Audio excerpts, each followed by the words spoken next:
نحمدہ و نصلی علی رسولہ الکریم اما بعد اعوذ باللہ من الشیطان الرجیم بسم اللہ الرحمن الرحیم السلام علیکم ورحمۃ اللہ وبرکاتہ۔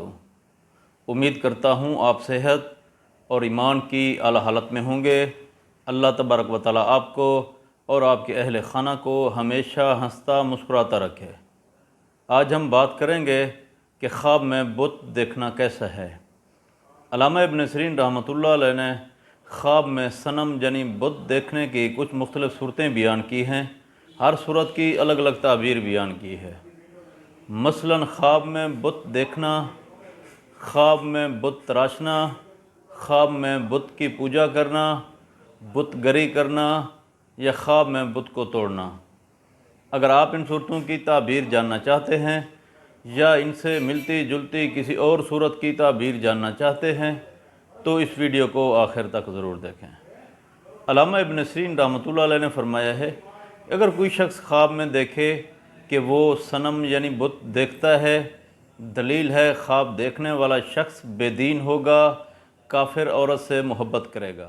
اگر کوئی شخص خواب میں دیکھے کہ وہ خواب میں صنم یعنی بت تراشتا ہے تو دلیل ہے خواب دیکھنے والا شخص کافروں کا ہم نوا ہوگا، عورتوں پر جان لٹائے گا یعنی بدمعاش کافر ہوگا۔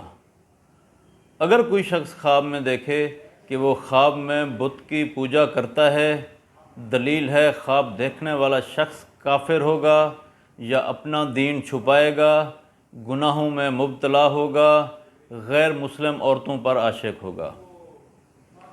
اگر کوئی شخص خواب میں دیکھے کہ وہ خواب میں بت گری کرتا ہے تو دلیل ہے خواب دیکھنے والا شخص حرام مال پائے گا، عورتوں کی پرستش کرے گا، بے دین اور کافر ہوگا۔ ایسے شخص کو چاہیے کہ وہ صدقہ دے۔ اگر کوئی شخص خواب میں دیکھے کہ وہ خواب میں بت توڑتا ہے تو دلیل ہے خواب دیکھنے والا شخص کفر اور شرک کو ختم کر دے گا، اسلام پھیلائے گا، دین کو زندہ کرے گا۔ اللہ تبارک و تعالیٰ سے دعا ہے کہ اللہ تبارک و تعالیٰ ہمارے خوابوں کو ہمارے لیے باعث رحمت اور باعث برکت بنائے۔ السلام علیکم ورحمۃ اللہ وبرکاتہ۔